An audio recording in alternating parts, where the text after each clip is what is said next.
There was a boy who was born in a Christian family. ऐसे एक लड़का था जो मसीह परिवार में जन्म हुआ। He, from the very small childhood days, he was part and parcel of the ministry of God, involved with his parents to serve the Lord. और बचपन से ही अपने माता पिताओं के साथ महान प्रभु को सेवकाई करने के लिए और सहभागी होते हुए आगे बढ़ रहे थे।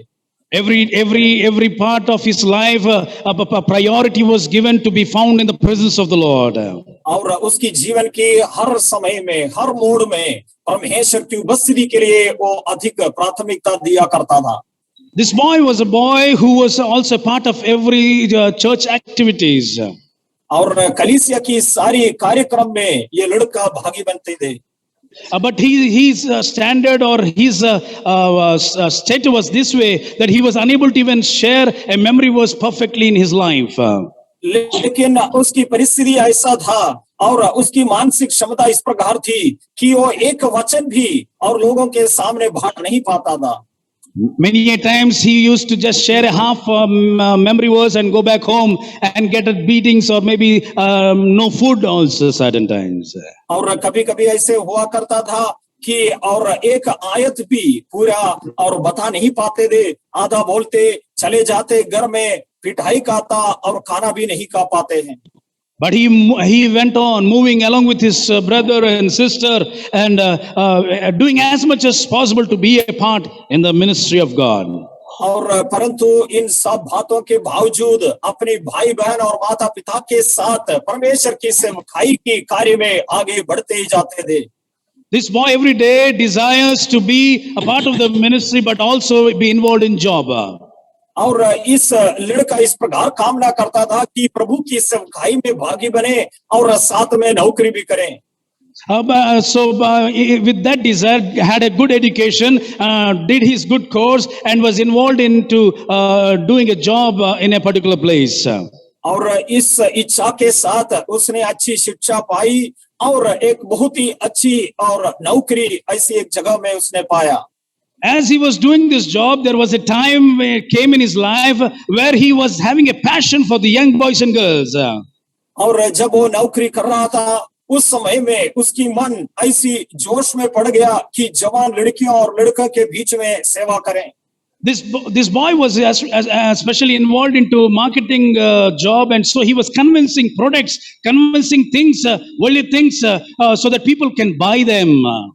और ये जो लड़का जो है ऐसी एक काम करता था कि मार्केटिंग फील्ड में और उसकी जो प्रोडक्ट है उसको लोगों के सामने बताया करते थे और उनको आकर्षित करते हुए उस चीज को खरीदने के लिए वो बोलता था।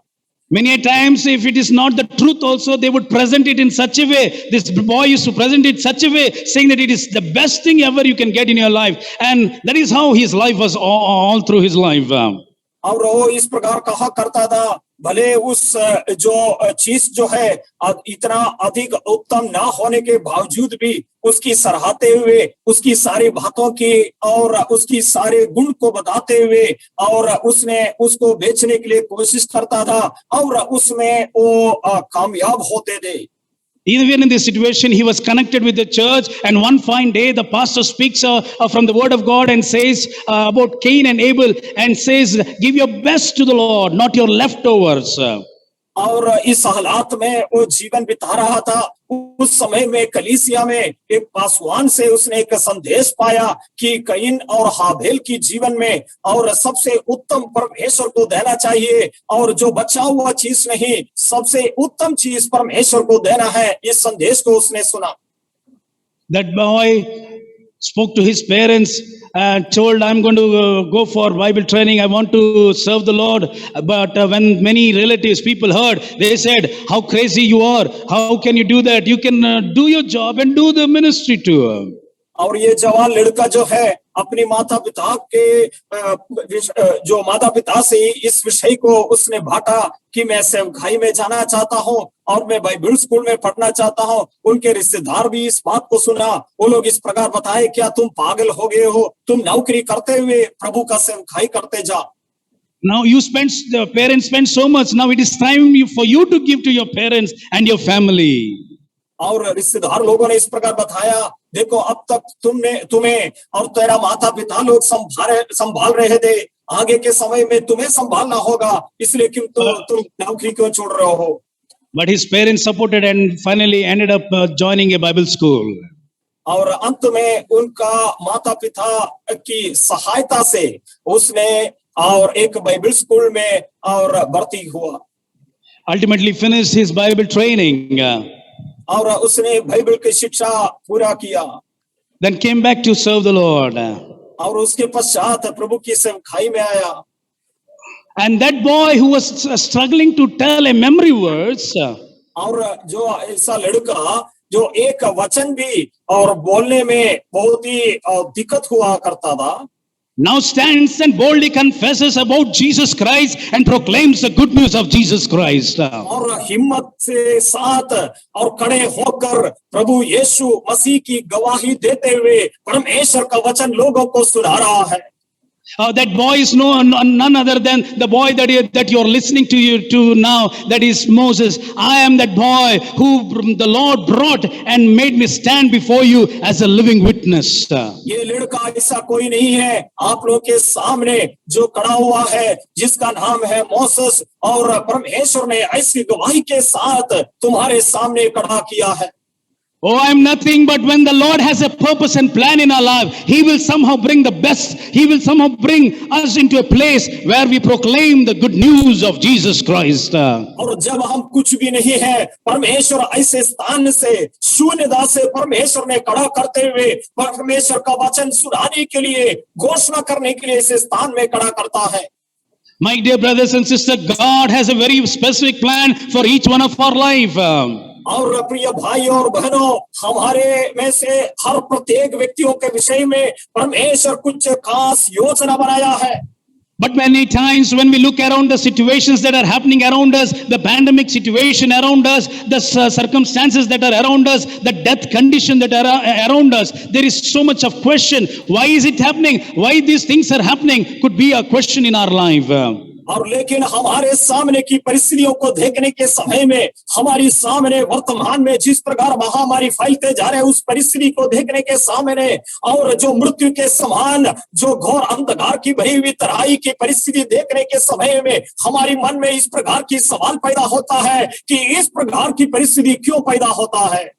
Let me tell you that the Lord, as I said, has a very specific purpose and plan, and to fulfill that, He allows certain things to come in our life so that we are more focused, understand the purpose of God in our life. और प्रियो मैं आप लोगों से कहना चाहता हूँ, और परमेश्वर पर ज्यादा और जो ध्यान देने के लिए हमारी जीवन में इस प्रकार की परिस्थितियां ले आता है, और परमेश्वर की प्रति, परमेश्वर की ओर ज्यादा देने के लिए इन परिस्थितियों को परमेश्वर हमारा जीवन में होने देता है।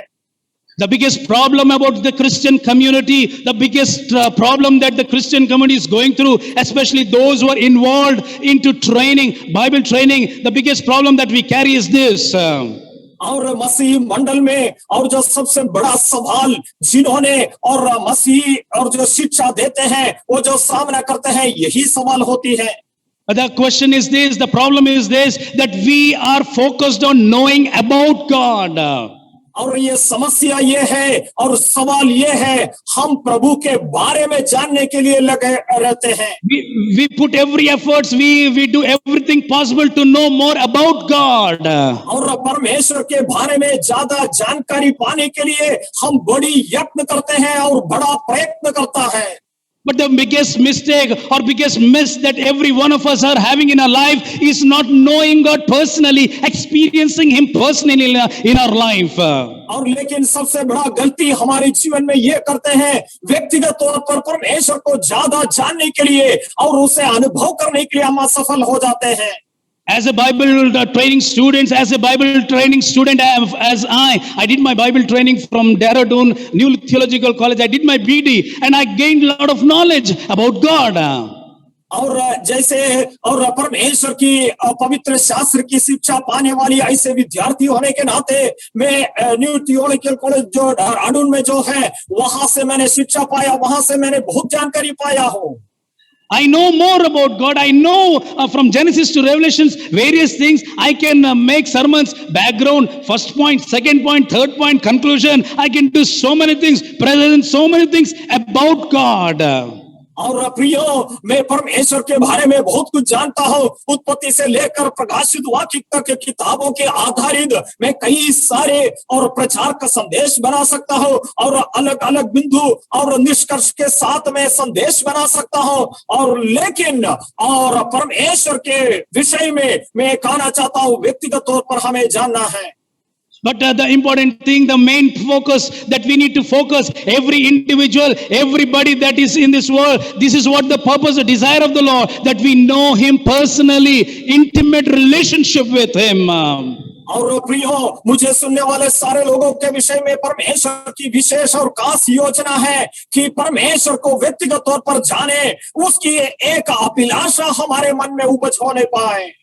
Many a times in our Christian life, we have come to a stage, certain people have come to a stage, a saturation level. There is no growth, there is nothing happening. We are just living as a traditional, as we know how to pray, we know how to read, and we are just going on. But there is no real change or transformation or growth in our life. और मसीह विश्वासियों के और जीवन में ऐसे समय आ जाते हैं और लोग और आत्मिक तौर पर आगे नहीं बढ़ पाते हैं, एक ऐसी जो एक सैचुरेशन लेवल में आ जाते हैं और उनकी जीवन जो है यूं ही चले जाता है और प्रार्थना करते हैं और सब कुछ करते जा रहा है, लेकिन आत्मिक तौर पर एक जीवन और जो एक नई तौर पर एक अनुभव नहीं कर पाते हैं।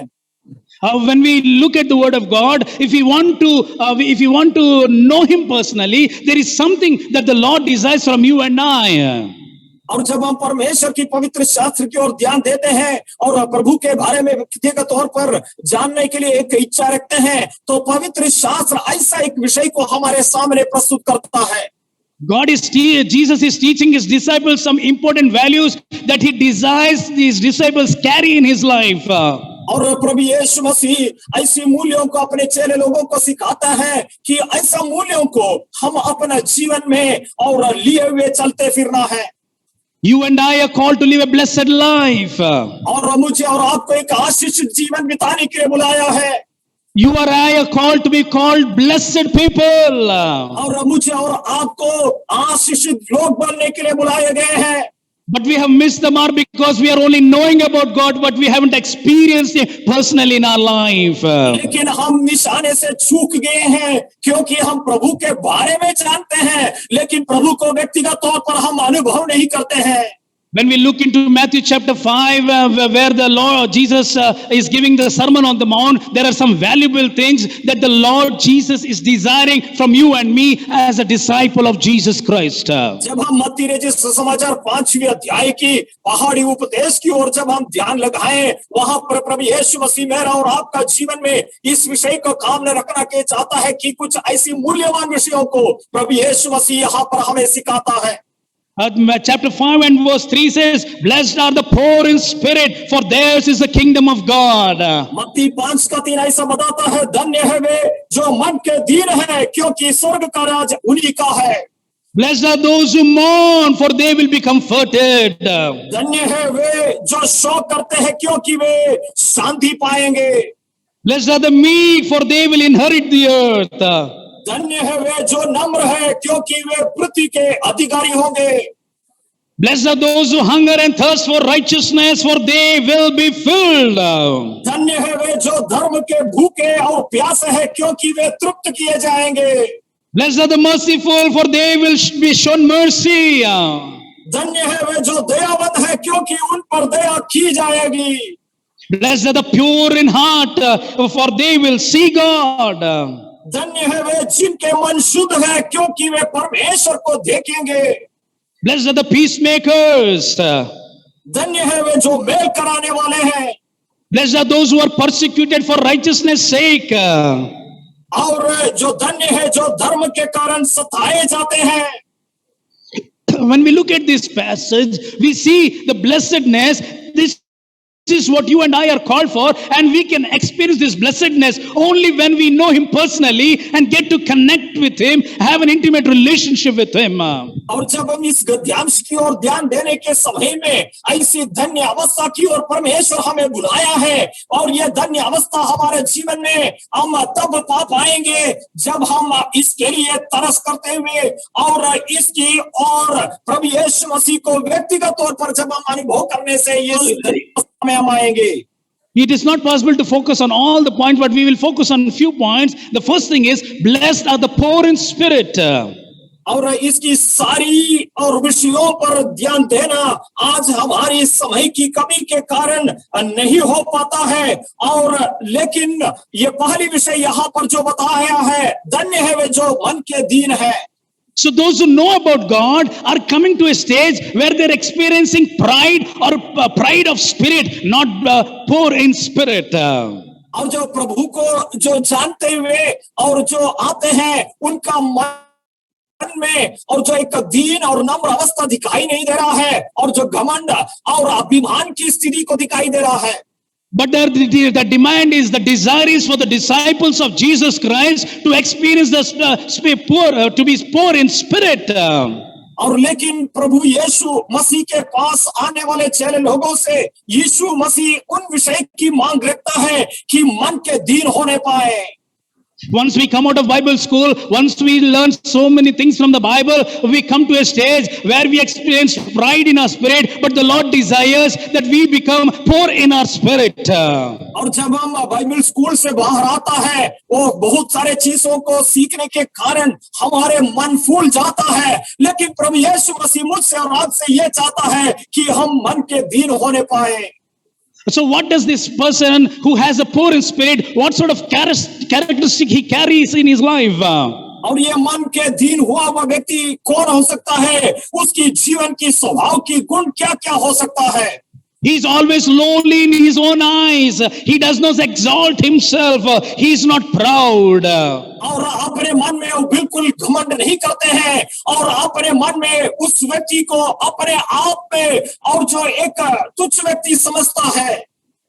He loves to do all his work in the hidden and does not receive honor from men. और जो सारे काम जो है वो गुप्त और गोपनीय तरीके से करना चाहता है, और लोगों से कोई आदर की प्रतीक्षा नहीं करता है। You can read about that in Matthew chapter 6 and verse 1 to 4. He loves to do all the work in hidden or in secret.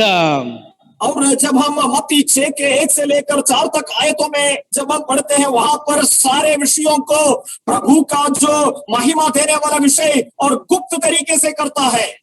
But when we look into our life, when we look into the Christian realm, when we look into the Christian life, we have become people who want to do things in the open. It should be visible to everybody. Let every people know, and we are looking for honor of people in this world. और लेकिन मसीह मंडल में देखें और जो सेवक लोगों के और बीच में देखें, हमारी व्यक्तिगत जीवन में देखें, हम प्रभु के लिए जो सेवा है और जो भी बातें हैं, लोगों के सामने लोगों को दिखाते हुए करना चाहता है।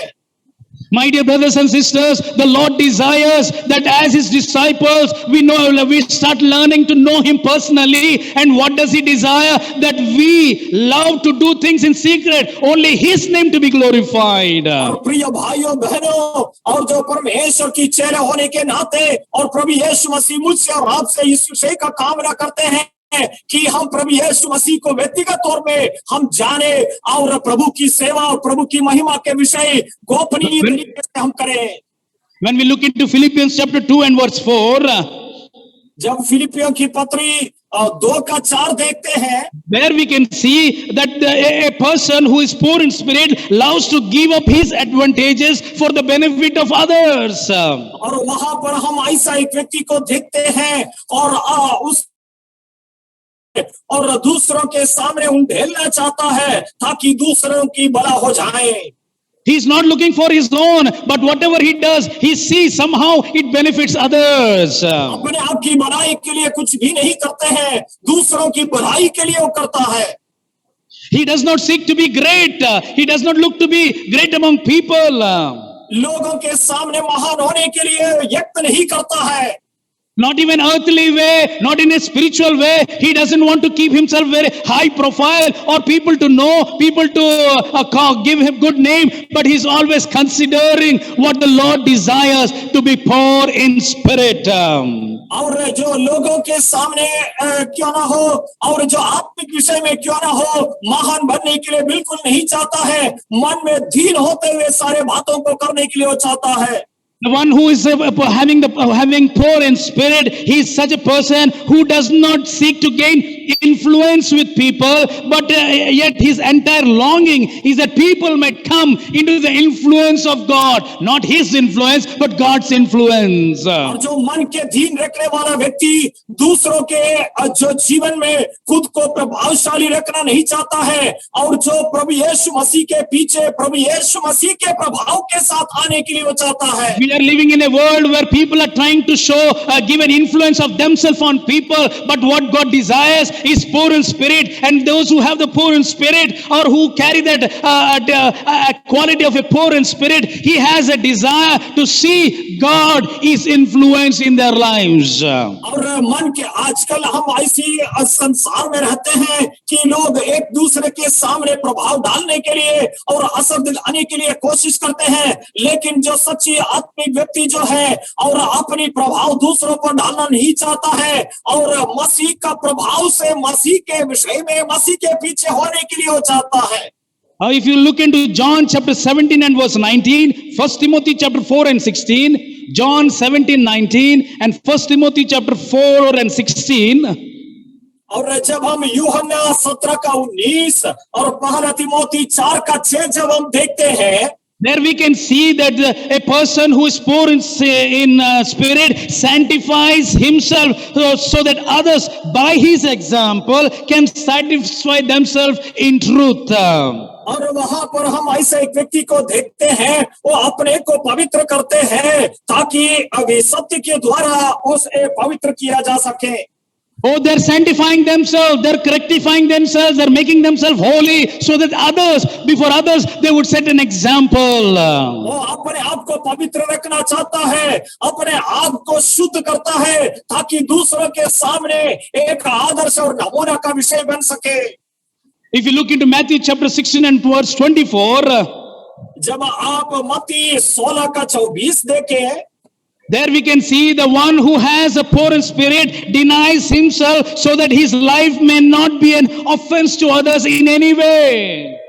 और जो व्यक्ति जो है मन में दीन है और प्रभु यीशु मसीह के पीछे चलने में कोई भी विषय में ठोकर नहीं खाता है, He denies himself. वो अपने आप को त्यागता है। He denies himself. He denies himself in such a way that he may not be an offense to others in any way. वो अपने आप को इतना त्यागता है ताकि दूसरों के विषय में बिल्कुल ठोकर का विषय ना बन जाए। He is somebody who is satisfied with the cross God gave him to carry. और जो अपना क्रूस उठाते हुए और यीशु के पीछे चलने के लिए तैयार बनते हैं। Hallelujah. That is what the Lord desires. और प्रियो प्रभु यीशु हमारे जीवन से यही चाहता है that we need to experience an experience of poor in spirit. और हम अपना जीवन में और मन के दीन होना चाहता है।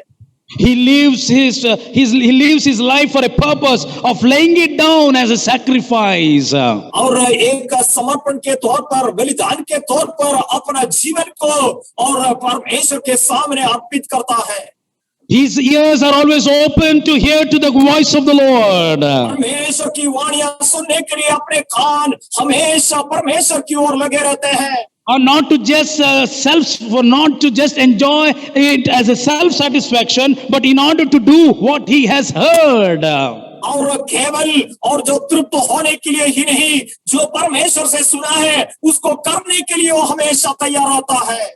Hallelujah. A poor in spirit implies that we are longing more, desiring more from the Lord. और जो मन की दीन स्थिति जो है परमेश्वर को और भी अधिक तरीके से और कामना करने वाला व्यक्ति बनते हैं। A rich person will never desire something. एक धनी व्यक्ति कभी भी कुछ भी विषय को नहीं चाहता है। But one who is poor, he always longs to get something.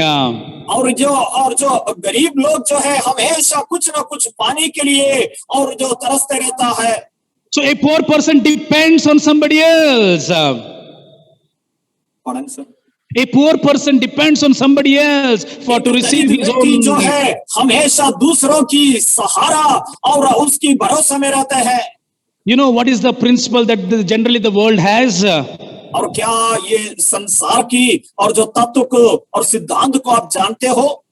As you grow, you need to depend on yourself, is what the world says. और ये संसार हमसे यूं कहता है जैसे जैसे आप बढ़ते जाएंगे आप खुद पर निर्भर होते जाए। Oh, stand on your feet, stand on your feet. Don't be dependent on anybody, is what the world says. और ये संसार ये कहता है अपने पाँव के बल में खड़े हो जा, दूसरों की सहायता ना ले। But when you look into the spiritual world, when you look at this word which says,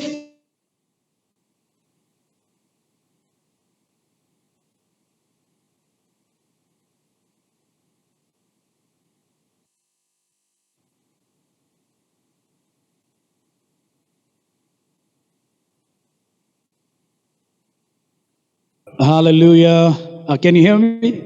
Yes, now I can hear, sir. Yeah. What the person who is having poor in spirit, he's always dependent on God. और जो मन के दिन जो है हमेशा प्रभु पर निर्भर होगा। So the basic principle is, as you grow, or the sign of growth is, the more you grow, the more you be dependent on God. और तो आत्मिक विषय में जो विकास और वृद्धि पाने वाले व्यक्ति के लक्षण ये होता है, जैसे जैसे आप बढ़ते जाएंगे वैसे वैसे आप प्रभु पर ज्यादा निर्भर होते Be more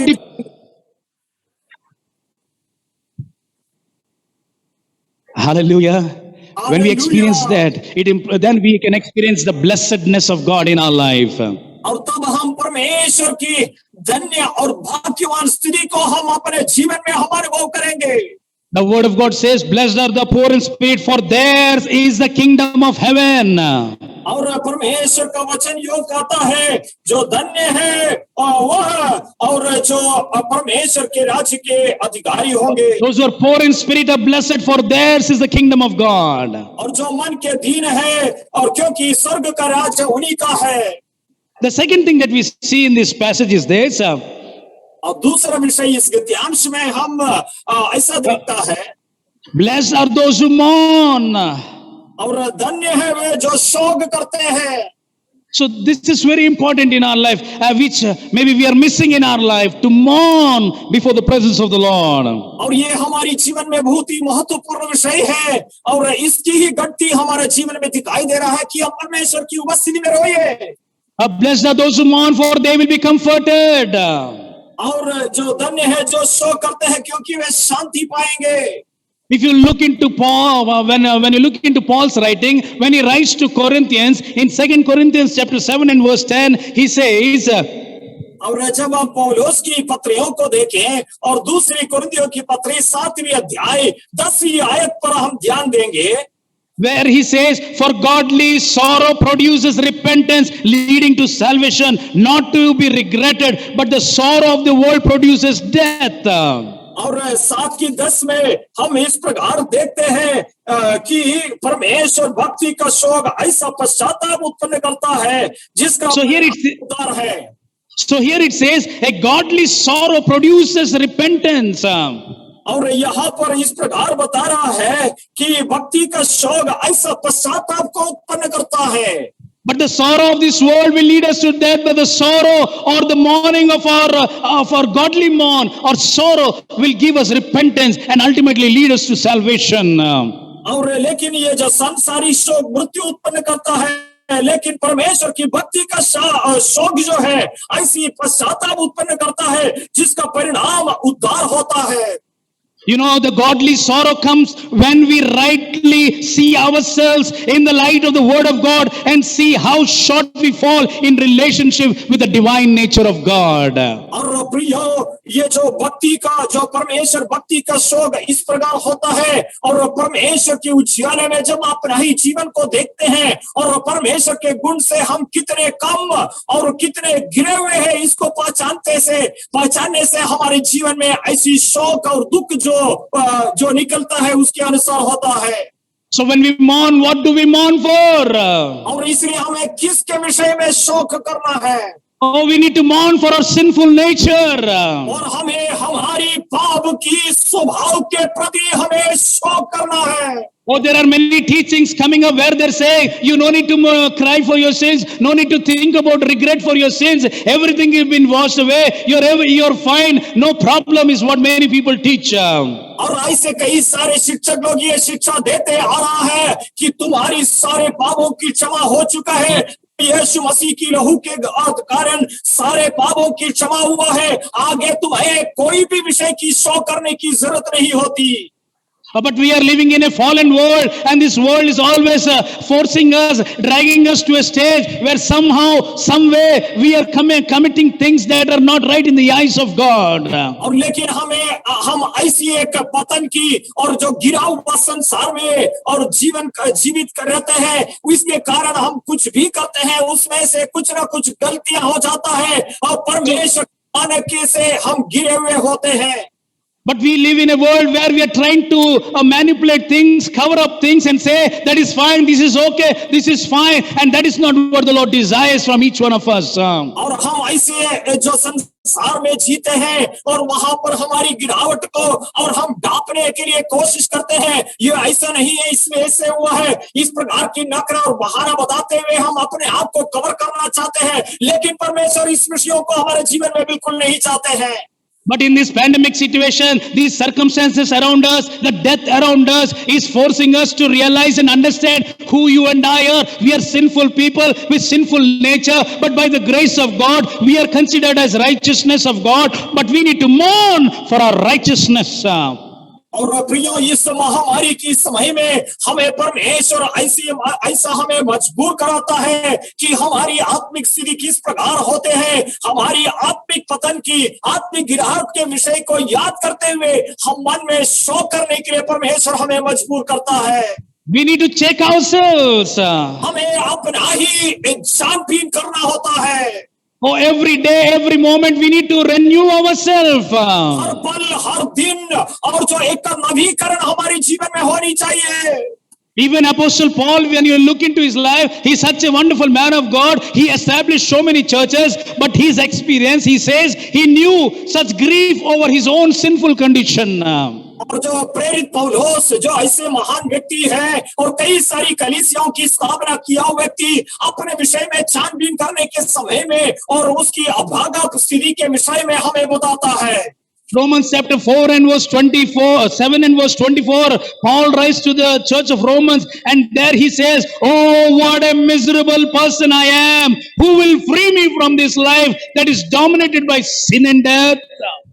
और देखिए, जब रोमियो की पत्री 7 का 24 जब हम देखते हैं, प्रेरित पौलुस इस प्रकार बताता है, मैं कैसा भागा मनुष्य हूँ, मुझे इस मृत्यु की देह में से कौन छुड़ाएगा। Oh, is there any time in our life where we realize that? Have we considered that? Have we prayed that prayer saying, oh, what a miserable person I am? But the other prayer we pray, I am justified, I am eligible, I am right, is what we pray. और क्या इस प्रकार की प्रार्थना के विषय में आपकी जीवन में आप जरा सा भी सोच कर देखा है कि देखो यहाँ पर प्रेरित पौलुस किस प्रकार प्रार्थना कर रहा है, कैसा भागा मनुष्य में हो, हम हमेशा हम और जो एक धर्मी व्यक्ति है और प्रभु के और जो अनुग्रह से हमने जो धर्मी बने हैं, इस प्रकार हम प्रार्थना करते हैं। We have forgotten those prayers. We have forgotten such experience. We have forgotten, or in other words, there is no tears, there is no conviction, there is no repentance that is ruling our life. हम इस प्रकार की प्रार्थना भूल चुके हैं, हम इस प्रकार की अनुभव के विषय में बिल्कुल याद नहीं करते हैं, हमारी आंखों से आंसू बिल्कुल नहीं आते हैं, हम इस प्रकार की अभागा मनुष्य की स्थिति के बारे में बिल्कुल चिंतन नहीं करते हैं। When we look into the life of Jesus, when he was teaching his disciples, he gave a parable of the prodigal son. और जब आप प्रभु यीशु मसीह के विषय में उसकी शिक्षाओं के बारे में जब देखते हैं कि उड़ाऊ पुत्र का विषय में यीशु क्या कहता है, we know the story and we know how he lost everything and he came to a stage where he started coming to his senses and he started realizing the mistake that he has done in his life. उस कहानी को हम अच्छी तरीके से जानते हैं और कैसे कैसे उसने संपत्ति को खो डाला और किस परिस्थिति में वापस आने के लिए वो सोचता है, इस सारी बातों को हम जानते हैं। He started analyzing and understanding what his decisions or where his decisions have taken his life, where his decisions have put him in his circumstances. He's able to realize that in his life. और उसने ऐसी एहसास करते हैं कि और उनकी कैसी कैसी निर्णय के कारण जीवन की इस स्थिति में आकर पड़ी है और उन सारे बातों को छानबीन करते हुए और ये सारी परिस्थिति के और तोलमोल करते हैं। That realization took him to a stage of repentance. और ये पहचान जो है उसकी जीवन में मन फिराव की ओर ले जाता है। And that repentance made him to feel, to experience his father's love, understand his father's love, understand what he has lost in his life. So desiring to get back to that love, desiring to get back to be connected to that wonderful love of the Lord. और जो इस प्रकार की मन फिराव के कारण परमेश्वर के प्रेम के बारे में वो जानता है और उस परिस्थिति को जानते हुए प्रभु के साथ, पिता के साथ और जो संपर्क करने के लिए और रिश्ता बनाए रखने के लिए वो चाहता है। My dear brothers and sisters, when we start knowing him personally, we will start realizing these things in our life. We will start rectifying ourselves in our life. Every day we will do a process of cleansing and we will get connected to the Almighty God. और प्रियो, इस प्रकार के मन फिराव की अनुभव जब हमारे जीवन में होते हैं तो हम उन विषयों पर सुधार करना चाहेंगे और प्रभु के साथ व्यक्तिगत तौर पर एक रिश्ता बनाने के लिए हम तैयार बनेंगे। Oh, ultimately we are been purchased by his precious blood. We are called to be his. We are called to be connected to him. We are called to be in an intimate relationship with him. और प्रियो, हमें तो प्रभु यीशु मसीह अपने अनमोल लहू से मोल ले चुके हैं और परमेश्वर ये चाहता है कि आप प्रभु के साथ ऐसा रिश्ता बनाए रखें और ऐसे निकट और जो एक रिश्ता के साथ उनके साथ जीवन बिताए। So not only mourn for our sinful nature, but we need to mourn for the condition of others. और केवल अपना ही और जो मन के स्थिति के विषय में और जो शोक नहीं करना, दूसरों के विषय में भी हमें शोक करना होती है। When we look at the present situation and the pandemic situation, we are so much focused on our safety, to guard ourselves, focus on ourselves. और वर्तमान समय की परिस्थिति में हम अपने और ध्यान रखते हैं और अपना ही और बचाव के लिए हम व्यक्त करते हैं। Oh, there is hardly any cry for people that are perishing without the knowledge of Jesus Christ. और ऐसी नाश की ओर कुछ करने वाला प्रभु यीशु मसीह के ज्ञान के बिगर जो नाश की ओर जाने वाले लोगों के विषय में हम बिल्कुल परवाह नहीं करते हैं। Oh, we see how thousands and thousands of people are perishing without the knowledge of Jesus Christ. So we need to mourn not only for our sinful nature, but we also need to mourn for others that are perishing in this wicked world, in the sinful nature. और प्रियो, जब हम हमारे आस पड़ोस में देखने के समय में ये टेढ़े और तिरछे संसार में हजारों लोग नाश हुए जाते हैं और इसलिए हम केवल हमारा ही मन की पाप के विषयों में शोक न करते हुए जो नाश की ओर जाने वाले लोगों के विषय में भी हम शोक किया करें। In Acts chapter 20 and verse 31 it says, therefore watch and remember that for 3 years I did not cease to warn everyone night and day with tears. Night and day he was warning people. He was in tears praying for people. जब हम प्रेरितों का काम 20 का 31 देखने के समय में वहां पर इस प्रकार बता रहा है, जागते रहो और स्मरण करो कि मैंने 3 वर्ष तक रात दिन आंसू बहा कर हर एक को चेतावनी देना ना छोड़ा। There was a man of God whose name was John Knox, who constantly carried the burden for the lost Scotland. और हम ऐसा एक व्यक्ति को जानते हैं, जॉन नॉक्स। उन्होंने स्कॉटलैंड में और जो लगातार उन लोगों के परिवर्तन के लिए आंसू बहाया करते थे। He had a burden for Scotland. और स्कॉटलैंड के प्रति वो बोझ रखता था। Night after night, he was pleading and praying for Scotland. और जो रात दिन और स्कॉटलैंड की उद्धार के लिए रो कर प्रार्थना कर रहा था। So seeing that his wife pleaded him, oh, why don't you sleep? Why don't you take some rest? Why don't you sleep? Is what his wife started questioning and asking him. और इस प्रकार लगातार प्रार्थना करते हुए आंसू बहाते हुए दुहाई करने के समय में उसका पत्नी ने इस प्रकार पूछा, क्या क्यों आपने थोड़ी देर आराम क्यों नहीं करते हैं? So he said, John says, how can I sleep when my land is not saved? और उसने इस प्रकार जवाब दिया, और मैं ऐसा विश्राम कैसे करूं जब मेरे देश के लोग उद्धार नहीं पाए हैं? How can I sleep when Scotland is not saved? And he prayed, Lord, give me Scotland or I will die. और जब स्कॉटलैंड उद्धार नहीं पाते हैं, मैं कैसे सो पाऊं प्रभु? हे प्रभु, मुझे स्कॉटलैंड को दो, स्कॉटलैंड में आत्मा दे। इस प्रकार वो रो रो कर प्रार्थना कर रहा था। Those who know God may not carry this burden. Those who know about God will not carry this burden. But those who know about God, which leads them to know God, will carry this burden, who is ready even to die. और परमेश्वर के बारे में जो जानने वाला इस प्रकार की एक बोझ के साथ जीवन नहीं बिताता है, लेकिन परमेश्वर के बारे में जो जानकारी प्रभु को व्यक्तिगत तौर पर जानने के लिए जिसका जीवन में संभव हुआ, उन लोग प्रभु के लिए अपना जान भी देने के लिए तैयार बनेंगे। It is time we wake up. It's time we dry tears. It's time we weep over the condition of this world. इसलिए प्रियो, ये ऐसी समय आ चुका है कि हम हमारे देश के लिए रोए और जो संसार के लिए रोए।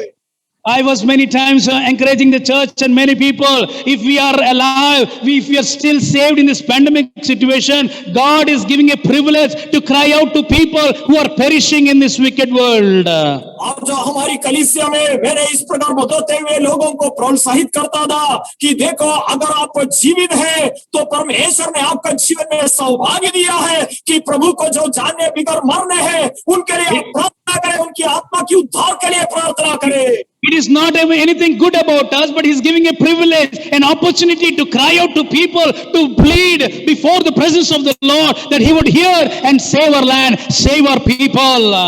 और प्रियो, हमारी जीवन की कोई भलाई के कारण, कोई श्रेष्ठता के कारण नहीं है। परमेश्वर हमारे जीवन में ऐसा सौभाग्य और मौका दिया है कि अन्य लोगों के लिए प्रार्थना करें और उनके उद्धार के लिए, बचाव के लिए हम रो रो कर प्रार्थना करें।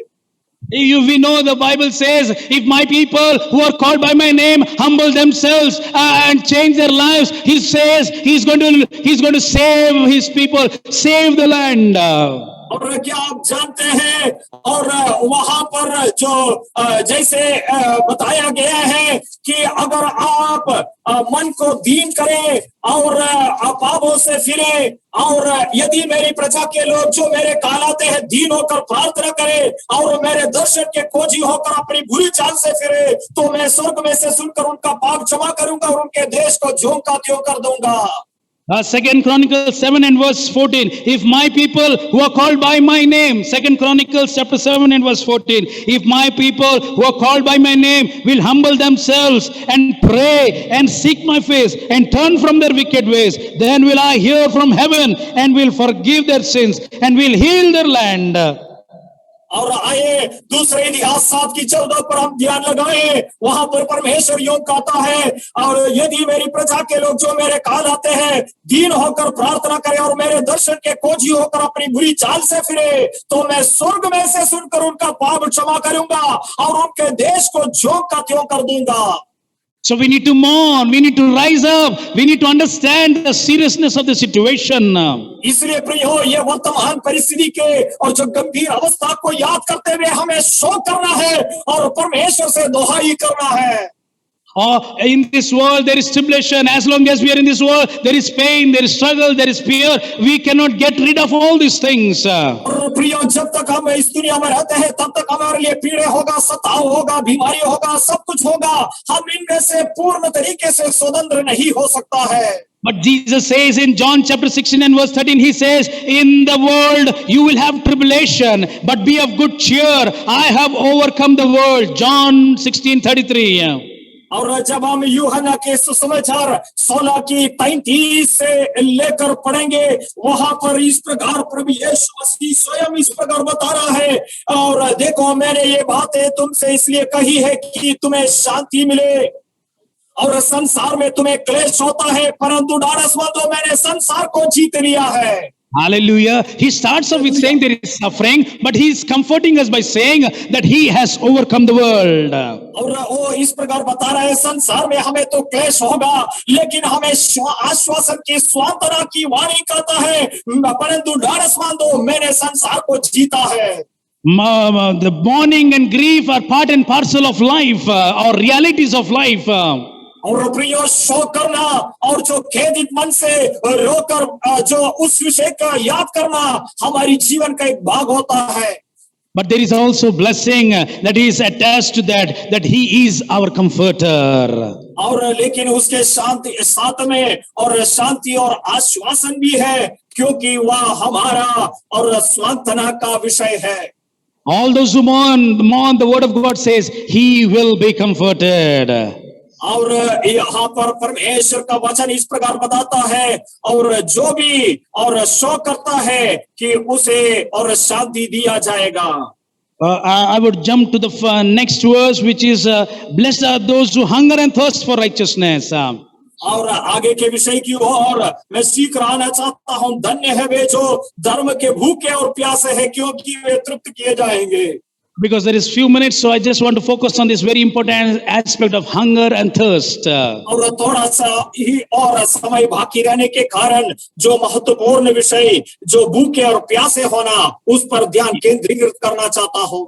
You and I understand what is hunger. You and I understand what is thirst in our life. और मैं और आप जानते हैं भूखा कैसे होता है और प्यासा कैसा होता है।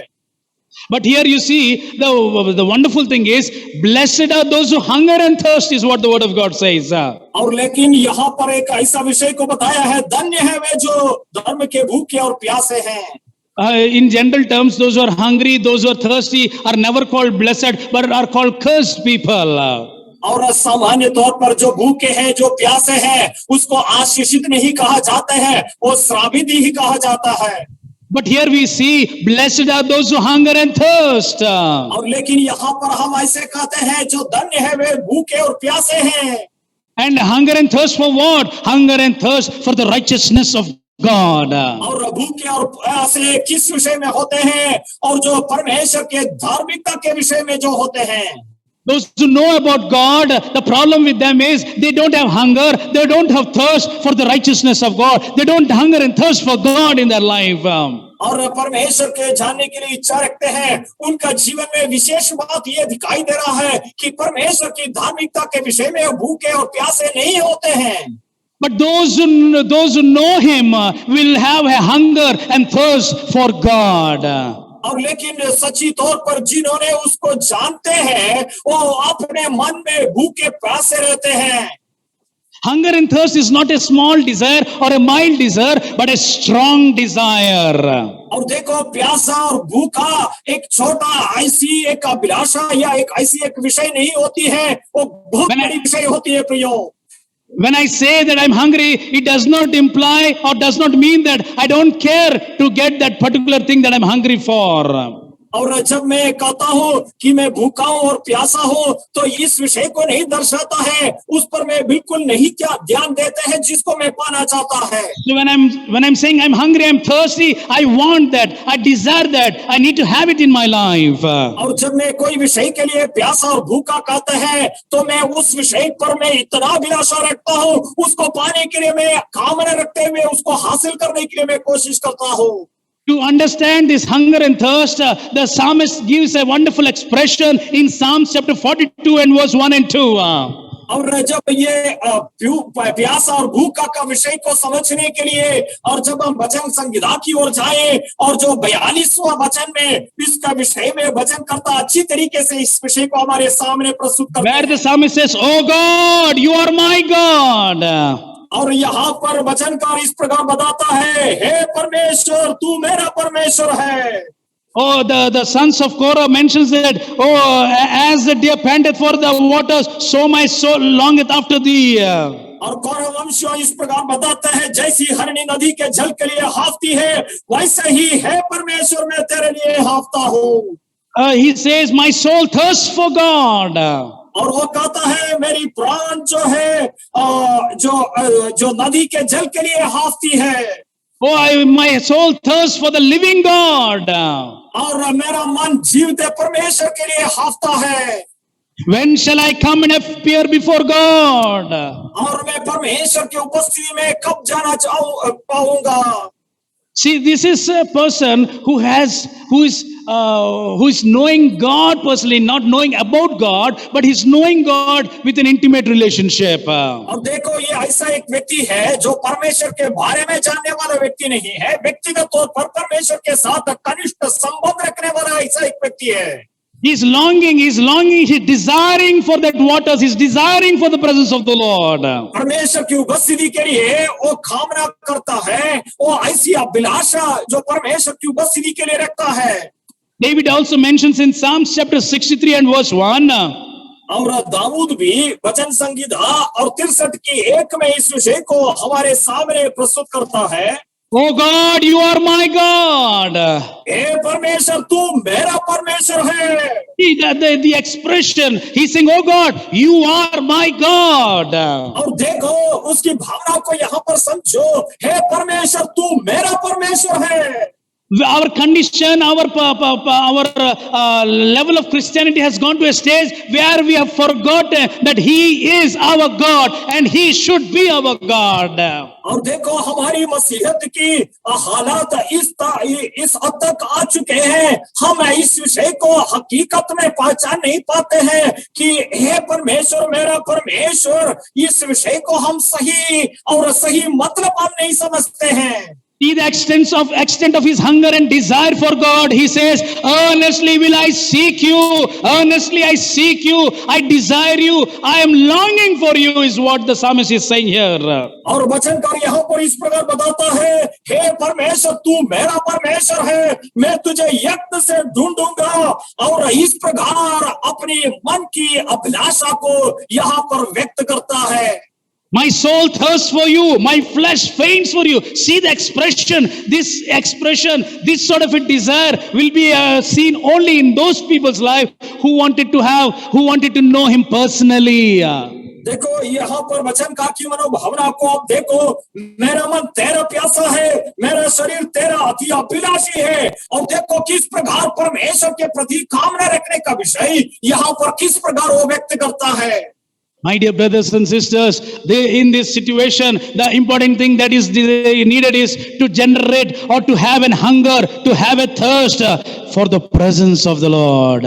और प्रियो और मेरे प्रिय भाई और बहनों, इस प्रकार की परिस्थिति में मेरी मन के भीतर ऐसी एक स्थिति को हमें पैदा करना है कि परमेश्वर की उपस्थिति के लिए और उसका मौजूदगी के लिए प्यासा और भूखा ऐसी एक स्थिति मेरा और आपका जीवन में और उपज होना है। Many times you and must have experienced. और काफी बार शायद आप लोग इस विषय को अनुभव किए होंगे। That when your stomach is full and you have really had enough, after that even anybody brings the best dish also, you cannot have it. और कभी कभी आपके पूरा पेट भर खाना खाने के कारण आपकी अधिक और जो मन भावनी जो अधिक पसंदीदा और जो भोजन या आपके सामने देने से आप खा नहीं पाते हैं। Because it is already full, something is already full, so you cannot get even if there is something good, you cannot take it in your life. और ये कारण इस प्रकार होते हैं कि आपके पेट तो पूरे भर चुके हैं, इसलिए आपकी अधिक इच्छा वाली भोजन भी आप आगे खा नहीं पाते हैं। That is what is happening in our life. We have satisfied ourselves by the things of this world. We have satisfied ourselves with the various things of this world. Many a times we are so satisfied with the blessings that you have received in your life. So there is no hunger, no thirst for the presence of the Lord or the giver of the blessings in our life. और हमारे जीवन में इसी प्रकार होता है, ये संसार की वस्तुओं से, संसार की लालसाओं से हमारी पूरे मन को भर रखने के कारण और जो अति उत्तम बातें, जो आत्मिक विषय, जो प्रभु यीशु मसीह के बारे में, परमेश्वर के बारे में जो विषयों को और हमें लेने के लिए हमारे जीवन में मन में जगह नहीं होती। Oh, let us hunger and thirst for the righteousness of God. परमेश्वर की धार्मिकता के विषय में हम भूखा और प्यासा रहे। Let us be somebody who is poor in spirit. और देखिए, और जो ऐसे विषय के लिए जो मन के दीन होने के लिए हम तैयार बने। Oh, let us be somebody who mourns for their sinful nature, who mourns for others. और जो हमारा ही और जो आत्मिक और जो पापों के विषय में शोक करने वाला बने, अन्य लोगों के लिए शोक करने वाला बने। Let us be somebody who has hunger and thirst for the righteousness of God. हम ऐसा व्यक्ति बने और जो परमेश्वर की धार्मिकता के विषय में भूखा और प्यासा बने।